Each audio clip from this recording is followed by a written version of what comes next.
Good afternoon. My name is Jamie Wassink, and today I would like to discuss two topics with you. First will be about organ donations and the need for it, and the second is regarding growing human organs. In 2012, 62% of living donors were women and 38% were men. The statistics nearly reversed for deceased donations. 40% were women and 60% were men. In 2012, 66% of all deceased donors were Caucasian, 17% were African American, 13% Hispanic or Latino, and 3% were Asian, Native Hawaiian, or another Pacific Islander. As of May 2013, the national waiting list was made up of 44 Caucasian, 30% African American, 18% Hispanic or Latino, and 7% Asian, Native Hawaiian, or another Pacific Islander. In 2010, which is the most recent data, there were almost 2.5 million deaths in the United States. Imagine if each one of them were an organ donor.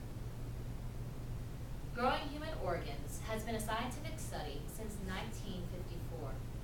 Many American citizens must become aware of the necessity for donors. There was a scientist named Couts who performed the first kidney transplant ever that was not between twins. He conducted this transplant between a mother and a daughter, and this made kidney transplants possible for thousands of ailing patients. Would you give your child your kidney? I have officially been an organ donor since 2013. It says so on my military identification card and my driver's license as well. As of May 2009, the percentage of recipients who were still living 5 years after a donation for kidney, heart, liver, and lung are as follows. Kidneys were 69.3%, heart 74.9%, liver 73.8%, and lung 54.4%. This leads me to my first point, that the need for successful organ transplants is real. According to an article titled Organ Transplantation, there is a serious need for both transplants and donors.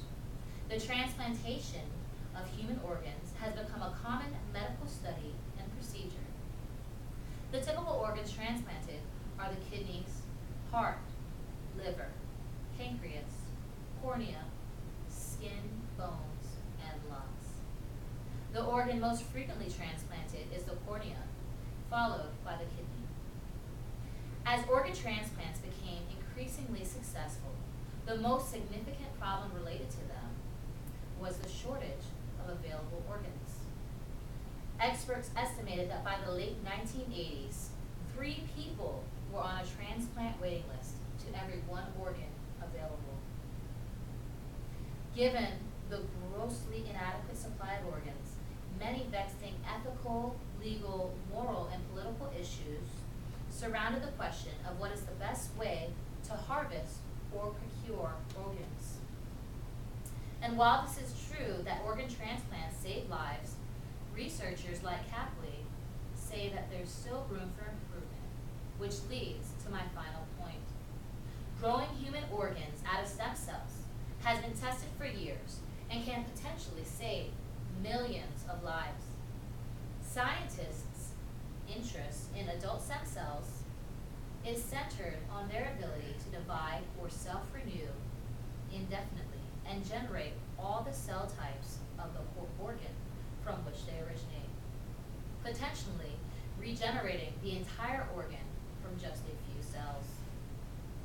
Unlike embryonic stem cells, the use of adult stem cells in research therapy is not considered to be controversial at all, as they are derived from adult tissue samples rather than aborted human embryos.